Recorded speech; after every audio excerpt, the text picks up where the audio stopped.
of Ash and Flo.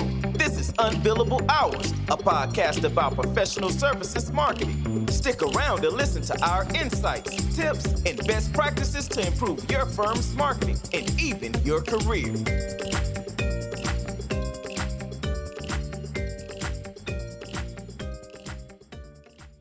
Welcome back. It's really good to be back. It is a few weeks, right? It's been a few weeks.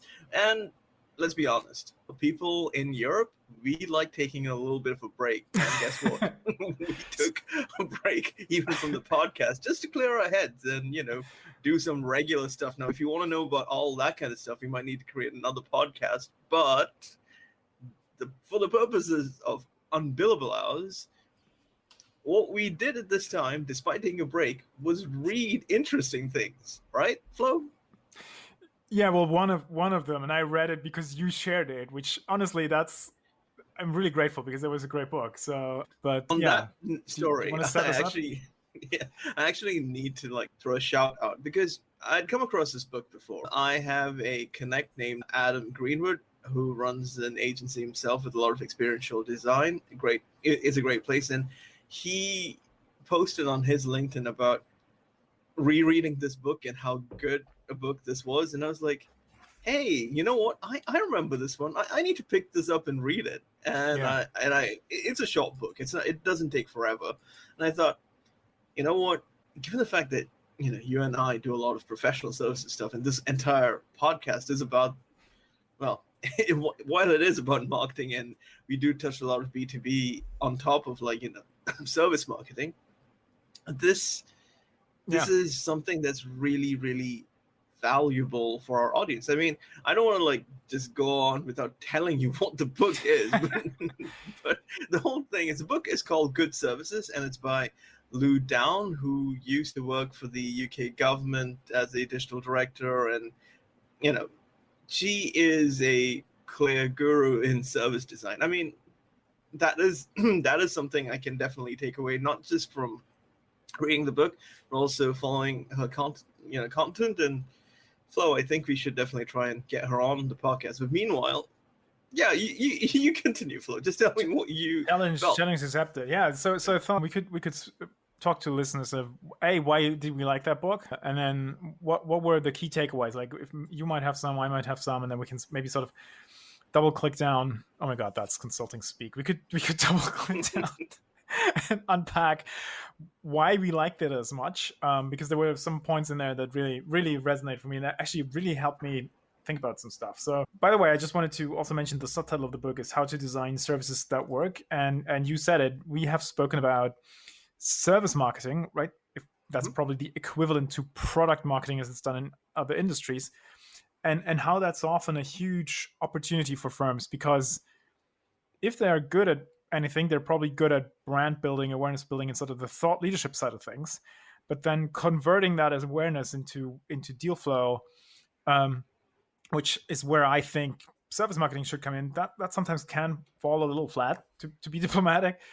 And I think this book, because it begins with the actual service design, so it's not a marketing book, actually. It's a service design book, but it has so many great insights and ideas, which I think are totally applicable to marketing, and also sort of help you understand a bit better why of this stuff, is a bit more complicated, because obviously, whether it's intentional or not, but someone is designing all these offerings inside a consulting firm as well, right? Which probably Downe would say, there's not much of design going on. It's probably her first critique, but I don't want to put words in her mouth. So do you want to give a quick summary, or do you want to go straight to the takeaways?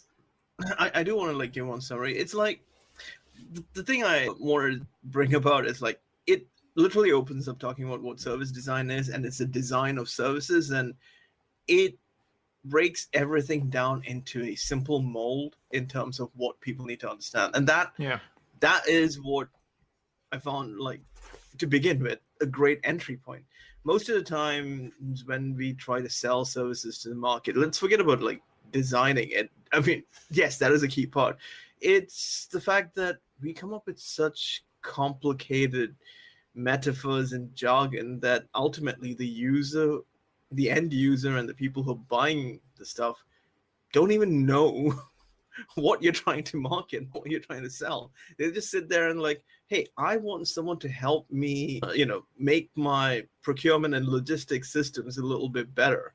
But you go ahead and you just say that, hey, we are doing this whole planning and demand thing with like our supply chain transformation. And we are then talking in about all the transformational products involved, that the only thing that you got to put yourself in the mind of the executive. They know that they're running something like SAP, okay? And they want to improve this specific thing. Which is the service that they need to go for? What's the thing that they need to go for? Like, they'll have to go through the website, they'll have to do some click, they get too bothered and they send it to some of their junior execs and then have to do the whole process of, conversing with them, and then it comes to like tailored needs, and it's like, you should know clearly which department you want to talk to and start with that. And the way everything is structured and put up, it doesn't really help. What are you trying to solve for is one of the first things that we need to like come up with. And the service design book, the way Lou talks about it, makes a lot of sense. It simplifies it. Like, I know people talk about weekend language, but usually the way you go about it is like, it's simplified versions of a complex jargon thing. It's still not talking about what you're selling and what you're doing. Yeah. That's an interesting point, because the simplification is not only in the language, but it has to be in the service as well. I think maybe Lou would agree, because I'm just looking at the book. So you said she lays it out quite neatly, so I can read how it's structured, because she defines what is a bad service and why are so many services broken. I think we can just skip that, or maybe get Big to let her know.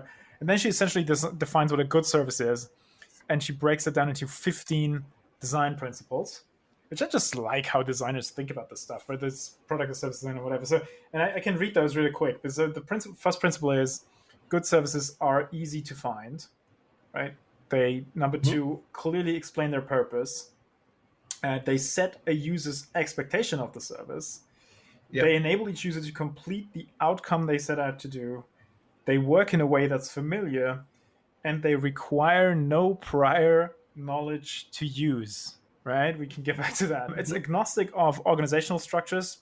By that, she means the service should reflect what the customer wants to do with it, not how you organize internally to do it for them.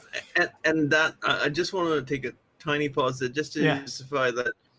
What she mentioned specifically is that the operational needs of the organization is often what overshadows the needs of the end user. And because of that, it's confusing. And yes, it might be hard, but it can be done.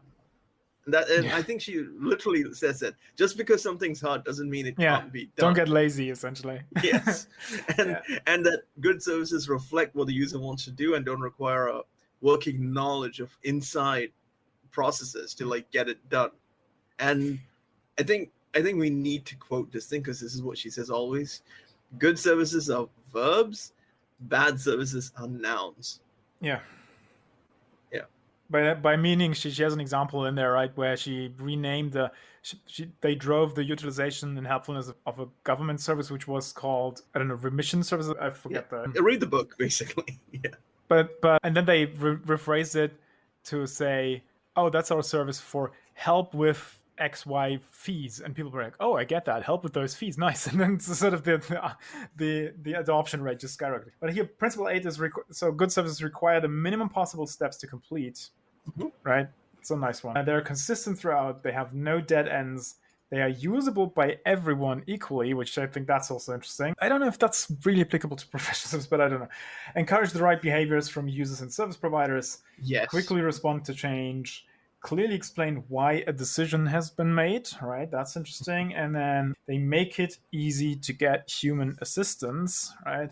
So much for your freaking help forums and chatbots, dear software companies. Sorry, I had an anger incident. It needs to be said, because a lot of times it's like, yes, those things are additional, they're added value, but what you design up front, what you provide as a service needs to be clear, so that you don't need to start with human interaction. Just from step one, which is what which is what happens with a lot of professional services firms, that the only number of a good amount of work actually happens because of people relationships more than what you see on the website and stuff, which is also the reason why, and I don't want to put anyone under the bus, this is also the reason why there's a lot of event marketing gigs in the professional services industry, because guess what, the only time you understand it completely is when you talk to a person. So do you want to go into, like, should we do the key takeaways? I mean, if you don't mind, I'll dive right in and go ahead. Comment on something you said, because you mentioned this: good verbs are good services are verbs, and bad services are nouns. And that's sort of resonated very strongly with me also, because it touches upon something that we in marketing sometimes play with, which is naming of a service thing. And the points she makes in here are just so strong and actually quite practical for naming service. She even presents a little framework where she says that when you think about a name of a service, you should start out by thinking about the verb your customer might have in mind, right? So the thing I need to do if I'm the client, what is that? So, and then next thing is I should maybe conceptualize a service that I hope exists to help me do that. That's a bit theoretical, but it'll become clear in a moment. And then the noun here can be the thing that you as the firm are trying to provide. So cobble these together, and she does, you mentioned it, she does public services in the UK. So she puts from a customer's perspective, like I'm a person who wants to get some building done on my property, and there's an old barn which I want to move, but there are bats in there which are environmentally protected, so I need to do something about it. So she goes through the motions and says, okay, the thing I'm trying to do, move the barn or convert the barn. Yeah. The service I hope exists, someone helping me move the bats out so I don't violate any regulations. And then the noun the organization thinks of as it tries to provide it is the wildlife mitigation license, right?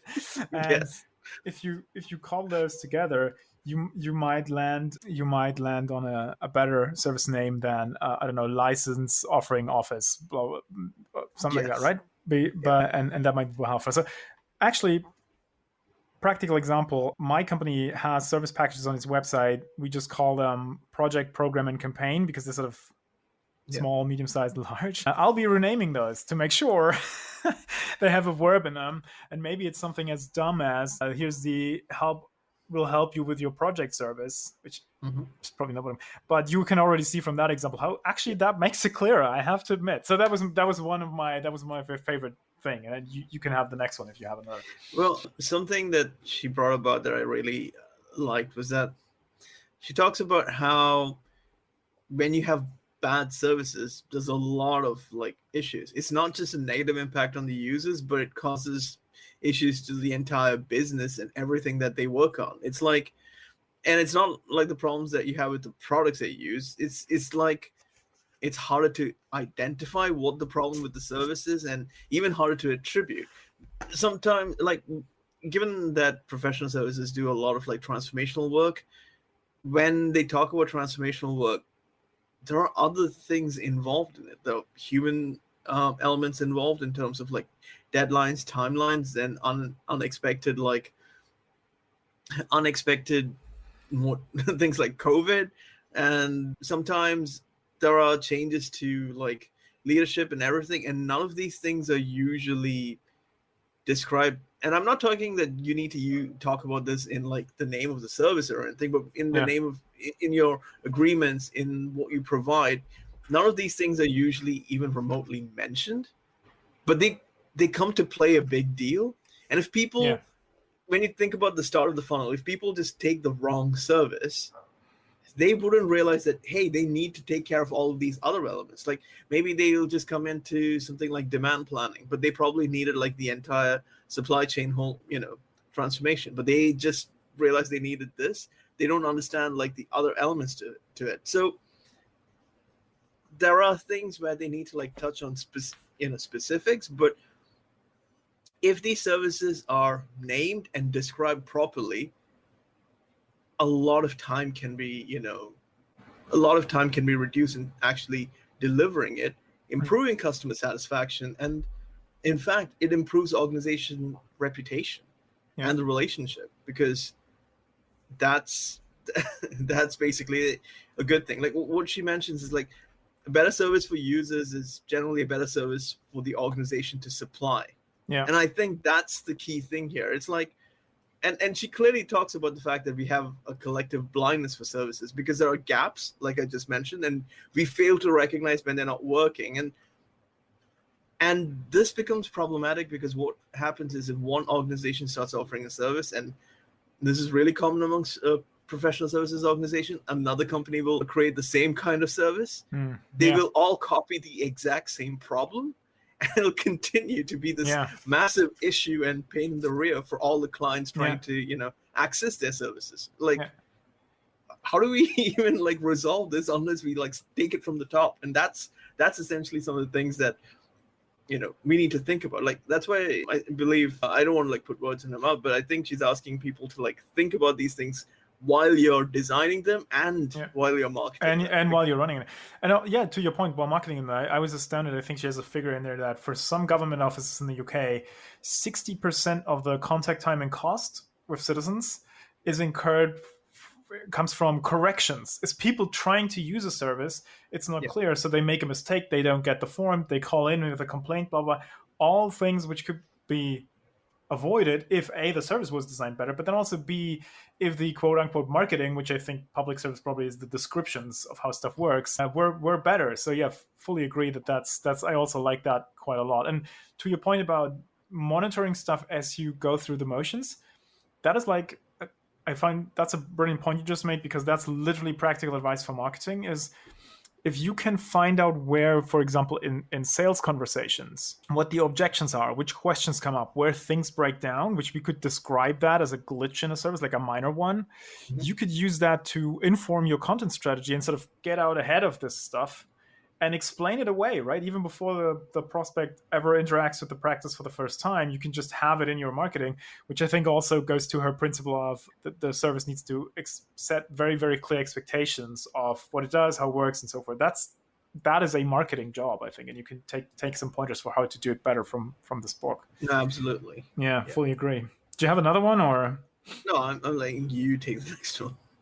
Yeah, I'm just repeating the one we even stopped at this one when I was reading the list, but it's so powerful, like the agnostic of organizational principles thing, right? Yeah. Like, I get it; it'll never be possible in a consulting firm of a certain size to avoid the politics. You will never get there, but I think you should push as hard as you can to bridge those, to sort of get away from the silo focused discussions into a client focused and client centric discussion even about the services, because to your example at the beginning, if I want my supply chain to be improved, I don't care that this part of the overall thing is delivered by your technology practice and this part here comes from a partner, blah blah.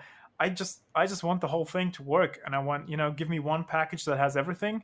Don't show up with like 4 different business cards and 3 external suppliers. And I'm making this up, but the idea being it has to make sense for the client, not for the org. And you sort of already covered on that, so effectively just repeated what you said. Do you have another one? The one thing that I did agree with is no new ideas until everything's fixed. Oh, right. That was a brilliant one. Yeah. That is so important.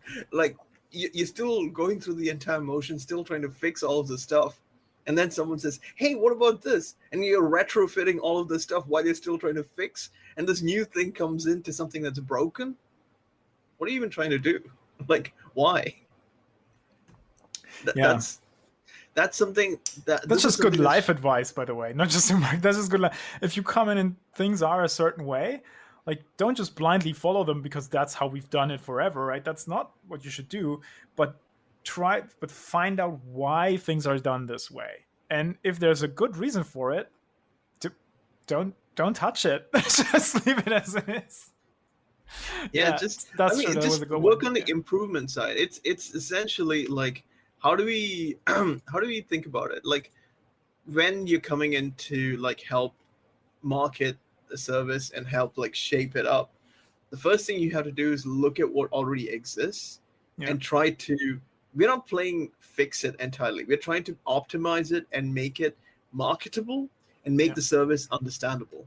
Once you get to that goal, that people now understand what your service is and you're able to market it, then bring in the new ideas. Don't try to bring a new idea in before you're even able to like fix what the marketing problem of the service is, because that just wastes so much time, and you're just building upon something that's broken, not trying to like, you need to make it at least a little bit stable before you try adding things onto it.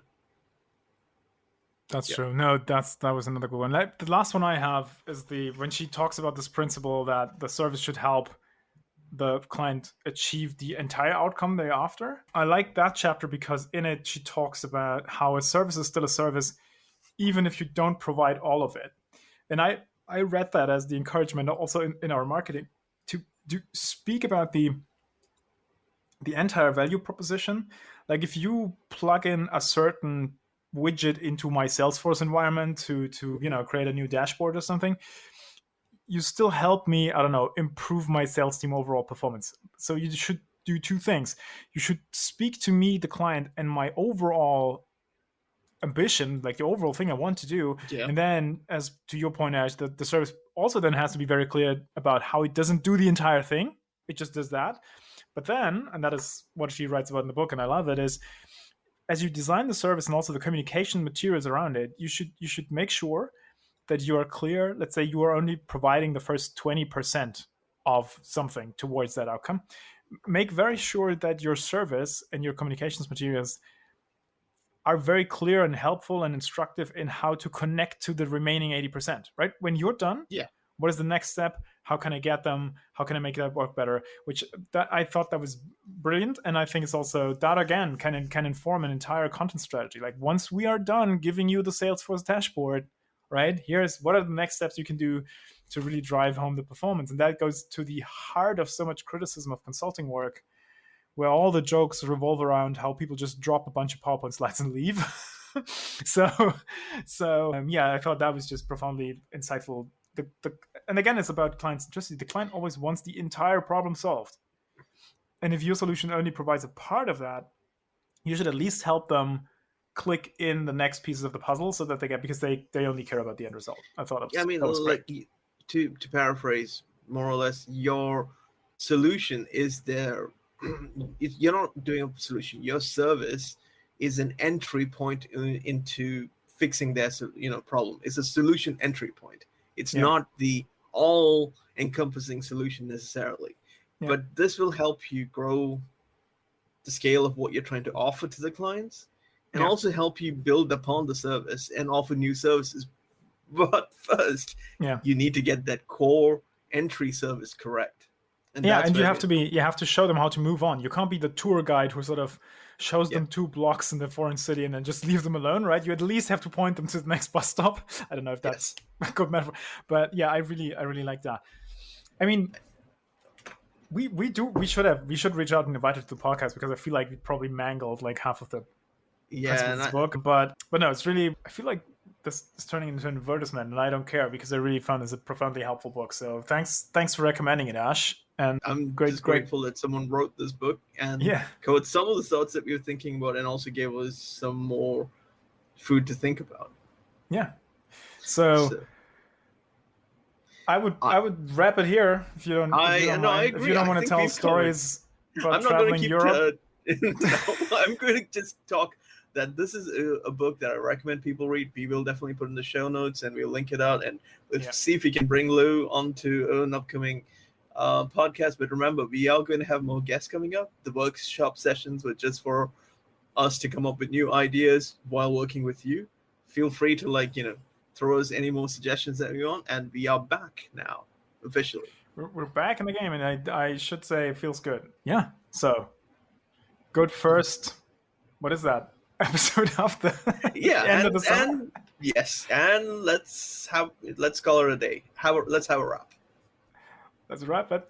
I'm gonna click here to stop. Thanks for listening to Unbillable Hours. If you want more, tune in next week. You know where to find us.